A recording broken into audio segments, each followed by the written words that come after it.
আজিৰ দিনটোত ইউনেস্কোই চৰাইদেউ মৈদামক বিশ্ব ঐতিহ্য ক্ষেত্ৰৰ স্বীকৃতি দিছে।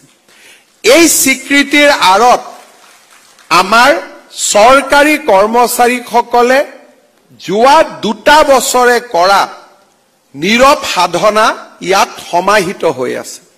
তেখেতসকলৰ সাধনাৰ বাবে আমি আন্তঃৰাষ্ট্ৰীয় পৰ্যায়ত সমকক্ষ হ'ব পৰা ডছিয়াৰ নিৰ্মাণকে ধৰি তেওঁলোকৰ প্ৰতিটো অনুসন্ধানকাৰী সংস্থাৰ মানদণ্ডত আমি উত্তীৰ্ণ হ'ব পাৰিছিলো।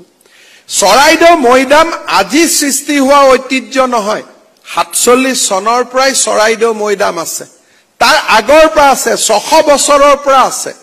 47 চনৰ পিছত কোনোবা এখন চৰকাৰে ইয়াক বিশ্ব ঐতিহ্য ক্ষেত্ৰলৈ লৈ যাব পাৰিলেহেঁতেন, কিন্তু কৰ্ম সংস্কৃতিৰে পৰিপূৰ্ণ এখন ৰাজ্যতহে অসাধাৰণ কাম ৰাজ্যৰ চৰকাৰে কৰিবলৈ সক্ষম হয়। যোৱা 3 বছৰত আমাৰ ৰাজ্যখনলৈ ঘূৰি অহা কৰ্ম সংস্কৃতিৰ এক উজ্জ্বল নিদৰ্শন হ'ল আজি বিশ্ব ঐতিহ্য ক্ষেত্ৰৰ স্বীকৃতি।